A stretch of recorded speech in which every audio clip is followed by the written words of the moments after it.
Should you take athletic greens or AG1? I've been asked many times to make this episode, so here we go. My answer is no, I don't think you should take it. And in this episode, I'll not just explain why, but also offer a much better and cheaper alternative. AG1 is determined to make its way into my life. Although I don't pay that much attention to the really famous influencers who sell it, such as Andrew Huberman or Joe Rogan, I have noticed that there's some climbing channels selling it as well just now. AG1 are determined to pay my bills. I've had several requests myself to promote Athletic Greens, and even their competitors are determined to sponsor this channel.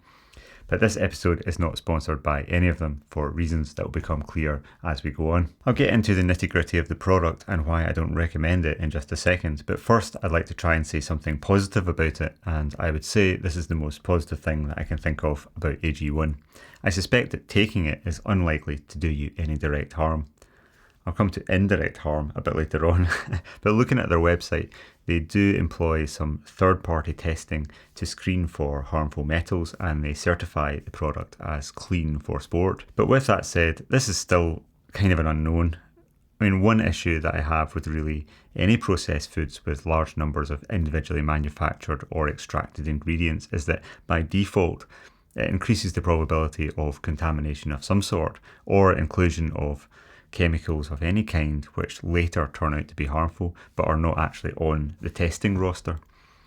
So there's very little evidence in the scientific literature of testing, the long-term effects of this combination of supplements.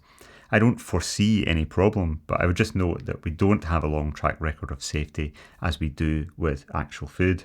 So if food safety is your goal, then I would still opt for food rather than a heavily processed supplement like this. At best, if you eat a diet that's lacking in the nutrients that AG1 contains, and you're not prepared to change that diet, then it is possible that AG1 could have some benefit. So that's the good bit. So let's take a wee look at the bits of the product that we are allowed to know about, which is the vitamins and minerals. I'm not going to list them out. I'm sure if you're watching this video, you've either had a look at them already, or you could pause the video here and take a close look at the list.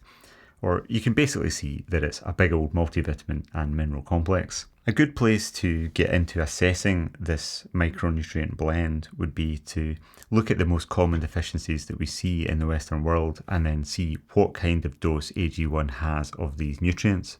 So the most common nutrient deficiency in the world as a whole is iron. Anemia affects a quarter of the entire world population, which is totally crazy. And a researcher called Ty Beale recently published a really nice paper looking at deficiencies of key nutrients across many countries in women and children. And I bring up this paper because it's women and children who are most commonly, although not exclusively, affected by iron deficiency and the anemia that results from it. So first of all, I'll just quickly show you this figure from the paper because I think it's important to give you some context to the notion of whether we really need to worry about a broad spectrum of micronutrients. So part A shows children, but if you look at part B, which shows the data for women, you can see that there's a fair proportion here in the UK who have deficiencies of iron, folate, vitamin D, or actually multiple deficiencies. But what strikes me here is that the proportions are not that drastically different from a whole range of quite deprived countries who have very poor access to animal-based foods, countries like Malawi. So I do think that micronutrients are something that we should pay attention to or potentially worry about. If we look at the deficiency rates for women in the UK and the US, iron deficiency anemia is affecting 1 in 5 women, and I think that's pretty awful. And that's using the World Health Organization cutoffs of 15 micrograms per litre for ferritin. The rates of anemia in men are much lower, but when we start to look at athletes in particular, then the picture gets a little bit worse. In women, the estimates for iron deficiency or frank anemia vary quite a lot from paper to paper, but overall it's more like 1/3 of female athletes. The figure in males starts to look quite bad as well at 3 to 11% depending on the paper. But remember, our goal is not to hover just above anemia. If you're in that proportion of athletes with iron deficiency anemia, then I think things have gone badly wrong. We are looking to optimise our iron stores and stay well above the thresholds for deficiency. And what's actually the optimal ferritin level hasn't really been defined in the literature, but various authors in this space recommend keeping ferritin well above 40 micrograms per litre and probably over 100. And if we started to look at the proportion of athletes with ferritin under 100, then we're going to get a lot of athletes. Given that we know that iron deficiency is more common in bodyweight sports where red S is common, then I would hedge my bets that we would see a big proportion of rock climbers could do with eating more and also absorbing more iron. And so all that leads up to the question, how much iron is in AG1? Well, AG1 does not include iron in their list of supplemented minerals. So let's move on to vitamin D, which is the other most common deficiency in the UK from Ty Beale's paper. And it's also one of only 2 supplements that I regularly take myself. I'll come to the other one in just a moment, but as I'm sure you know, we get the bulk of our vitamin D from sun exposure.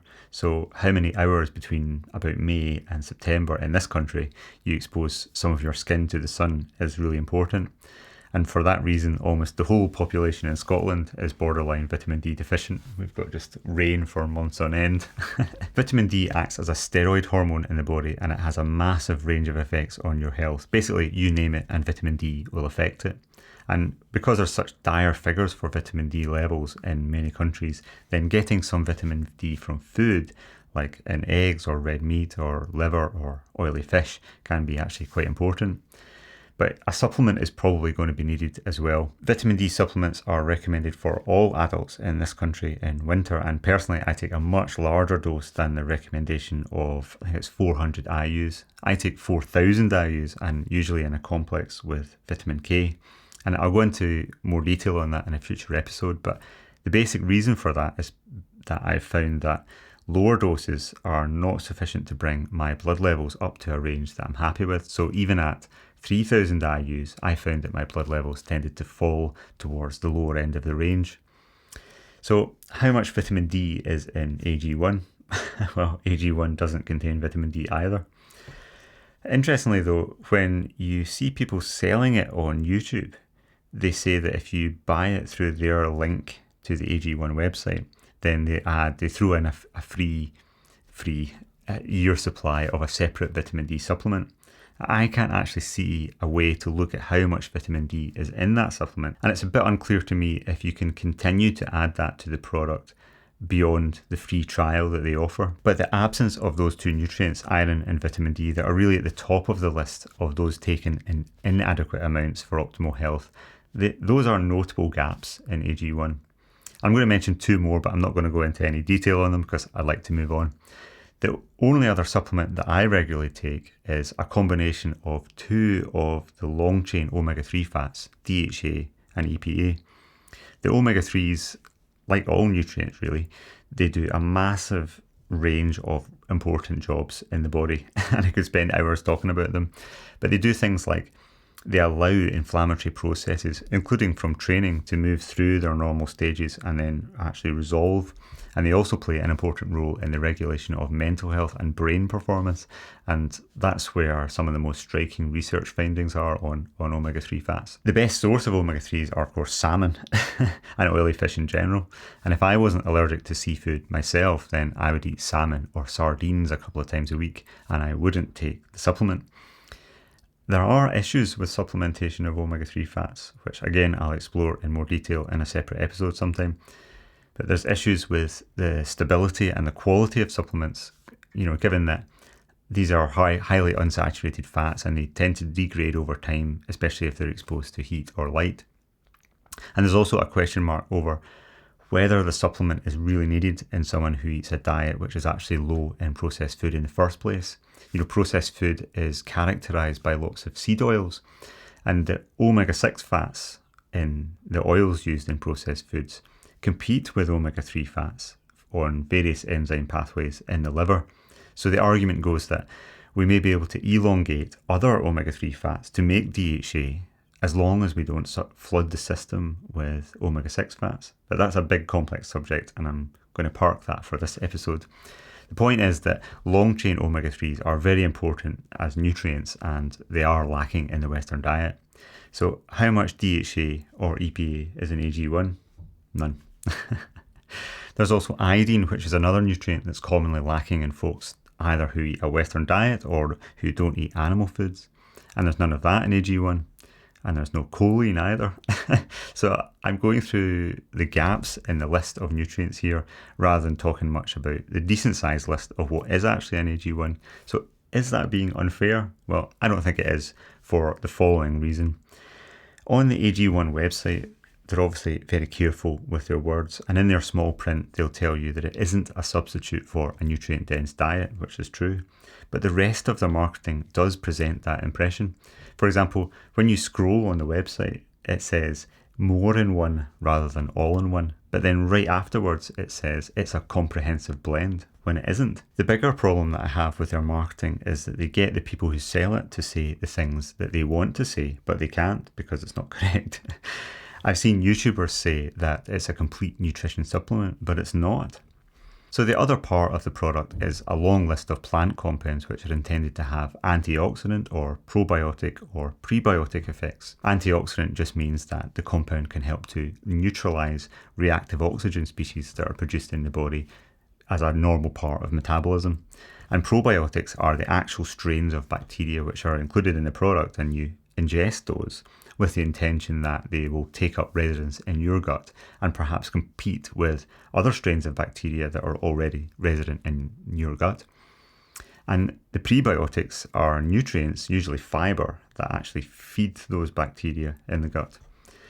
I don't personally supplement with antioxidants myself, and I don't think that antioxidants are necessarily bad or they never have benefit, but I just prefer a different approach. Many plant antioxidants that are taken as supplements are not actually antioxidants in and of themselves. They're actually pro-oxidant, meaning that they're actually a very mild toxin that gently stresses the body's own antioxidant system, which is then upregulated as a result. The body's own internal antioxidant system, at least when you're healthy, should do most of the heavy lifting when it comes to dealing with oxidative stress.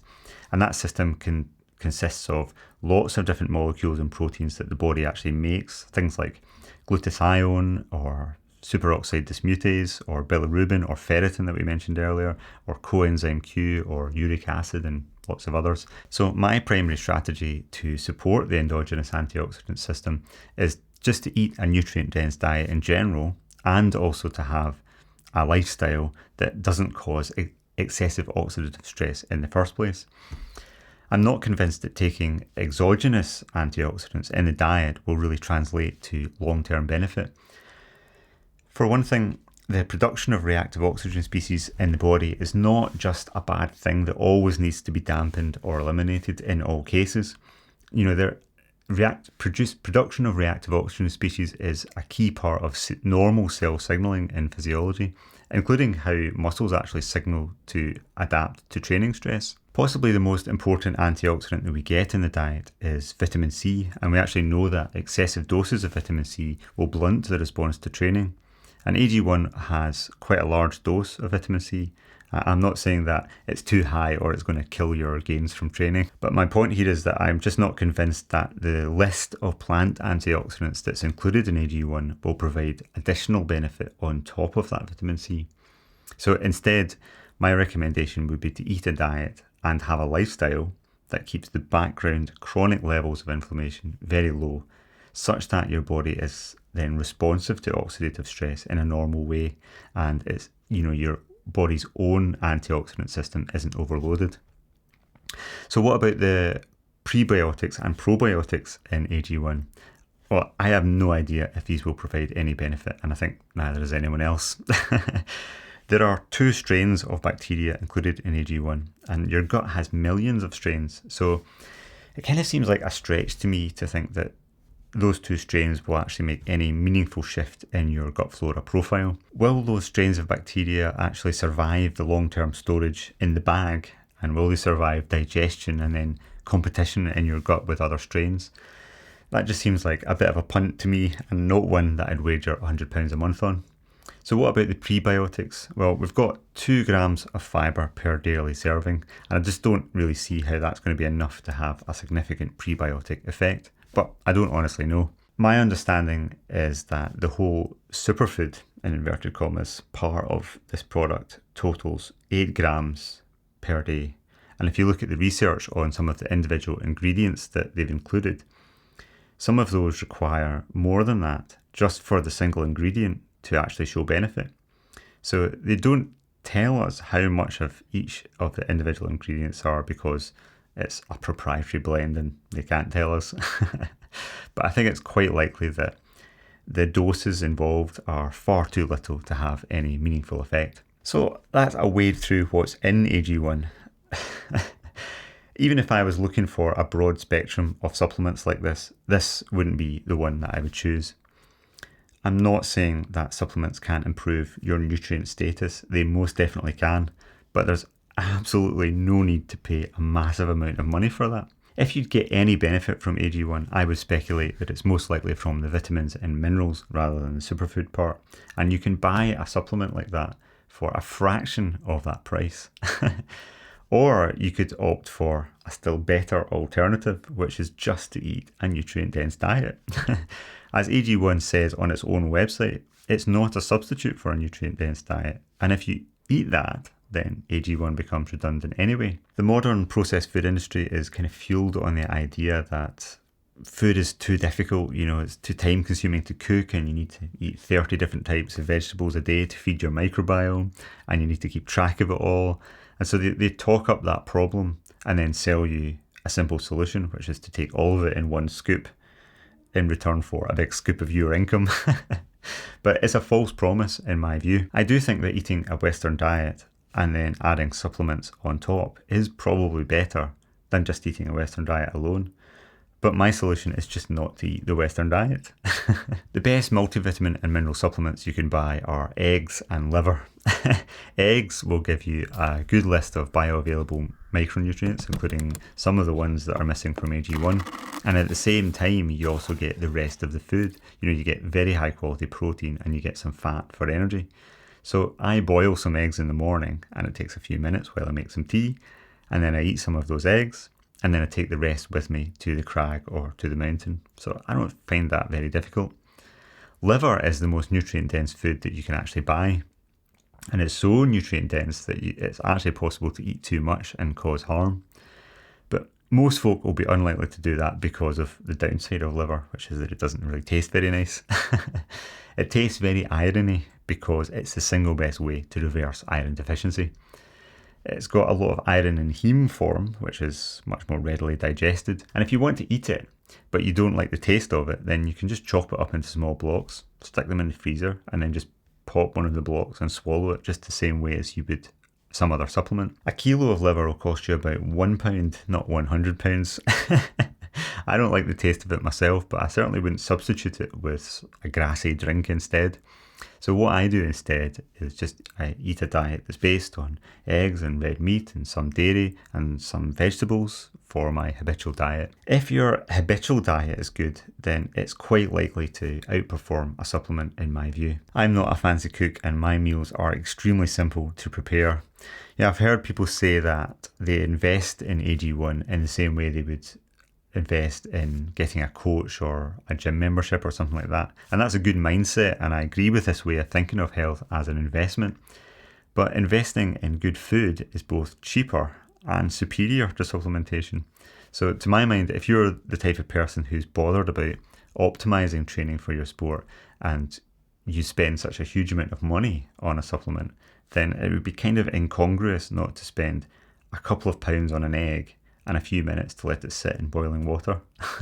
And if you eat nutrient-dense foods like this, then you replace the need to supplement nearly all micronutrients, but also protein, which is the other massive moneymaker in the supplement world. So imagine you might be watching this and thinking, well, that's kind of a different message from what I've been getting from all of these influencers on YouTube and other platforms who say they choose AG1 as their strategy.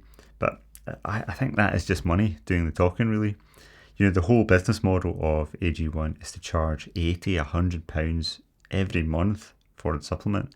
And then AG1 offers a lot of money and a lot of affiliate kickback for the people who are promoting it every time your monthly bag of AG1 is actually charged. And so that adds up to quite a lot. So it's not really surprising to me that you would hear a lot about AG1 on social media, because it drops vast amounts of money on YouTubers who use sponsored content as the basis for their business model. So I don't think that aspect of it has much to do with science. Okay, so to wrap up my thoughts on AG1, it wouldn't be something that I would use myself. I think it's outrageously overpriced for a multivitamin, especially since it lacks key micronutrients. And I would hedge my bets that the superfood complex element of the product won't actually offer any meaningful benefit because the doses are far too low, although I can't say that for certain. In my introduction, I mentioned that I doubt it will do you any direct harm, but it possibly could do some indirect harm. I'm speculating here, but I worry that it's part of a pattern where people who are interested in health increasingly lean on supplements to get their nutrients and their protein and things like that. And the actual diet in the background remains poor or maybe even gets worse as a result. They might think it's okay to eat this croissant or this energy bar because I'm covered by my supplements. But I strongly doubt that this approach is actually optimal. And if you're really relying heavily on supplements in place of good foods, then I do think you're probably leaving some performance gains and maybe some health gains on the table. And for that reason, as determined as AG1 is to help me make a living, I wouldn't promote it personally. Instead of AG1, I would say eat eggs, oily fish like salmon and sardines, some beef, some dairy and some vegetables. And if you really want to skyrocket your nutrient intake or lift yourself out of iron deficiency, then throw in a little bit of liver.